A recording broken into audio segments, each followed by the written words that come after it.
இந்த balanced diet எவ்வளோ powerful தெரியுமா?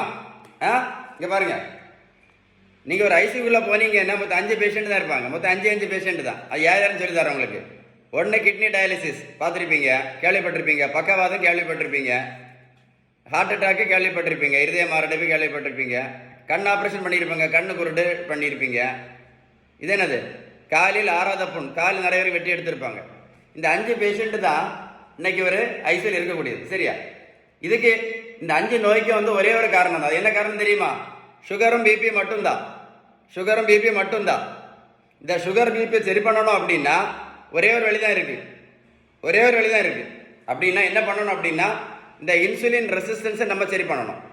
நீங்கள் மருத்துவத்தில் எந்த புத்தகத்தை வேணாலும் எடுத்து படிச்சு பாருங்க. இந்த இன்சுலின் ரெசிஸ்டன்ஸை சரி பண்ணுறதுக்கு அவங்க சொல்லக்கூடிய பெஸ்ட் வே எது சொல்கிறாங்க அப்படின்னா பேலன்ஸ் டயட் தான் சொல்கிறாங்க. ஃபஸ்ட்டு பேலன்ஸ்டு டயட்டு தான். அடுத்தது உடல் உழைப்பு, அடுத்தது நல்ல தூக்கம், கடைசி தான் என்னது? கடைசி தான் மாத்திரையும், அதுக்கப்புறம் கடைசி தான் இந்த இன்சுலினும். புரிஞ்சுதா இல்லையா? அப்போ நீங்கள் என்ன விஷயம் அப்படின்னா, இந்த பேலன்ஸ்டு டயட் எவ்வளோ இந்த இன்சுலின் ரெசிஸ்டன்ஸ் இருக்குது பார்த்தீங்களா? இந்த இன்சுலின் ரெசிஸ்டன்ஸ் எவ்வளோ ஆபத்து அப்படின்னு தெரியுமா? இந்த இன்சுலின் ரெசிஸ்டன்ஸ் நம்ம ரத்த குழாய்க்கு உள் பக்கத்தில் என்ன ஆகுது? பாதிப்பு பண்ணிக்கிட்டே இருக்கும். அதுக்கு பேர் தான் அத்தீரோஸ்க்ளிரோசிஸ். புரிஞ்சுதா? இந்த அத்தீரோஸ்க்ளிரோசிஸ் இந்த பாதிப்புக்கு முக்கியமான காரணம் என்னது? Insulin resistance. அப்போ இது எவ்வளோ ஆபத்தானது? புரிஞ்சுதா? புரியலையா? இதை சரி பண்ணணும்னா ஒரே ஒரு வழி தான், பெஸ்ட் வே பேலன்ஸ் டயட். அப்படி நான் சொல்லல, புத்தகத்திலே சொல்லியிருக்காங்க. நான் சொல்லல, புத்தகத்திலே சொல்லியிருக்காங்க. பேலன்ஸ் டயட் தான் பெஸ்ட் வே. அதனால நீங்கள் நினைக்கிற மாதிரி நடைபயிற்சி மட்டும் பண்ணுறதுனால எந்த நோயும் கண்டிப்பாக சரியாகாது. நடைபயிற்சி மட்டும் பண்ணுறதுனால சரியாக இருக்காது. நடைபயிற்சி மட்டும் பண்ணதுனால யாராவது மாத்திரை நடத்தியிருக்காங்களா? இல்லை யாராவது இன்சுலின் நடத்திருக்காங்க நடைபயிற்சி மட்டும் பண்ணதால? சொல்லுங்க. இல்லை மாத்திரையும் இன்சுலின் மட்டும் போட்டதுனால யாருக்காவது ஏதாவது நோய் சரியா இருக்கா? யாருக்காச்சும் நான் மட்டும் யாருக்காவது சரியா இருக்குன்னா சொல்லுங்க.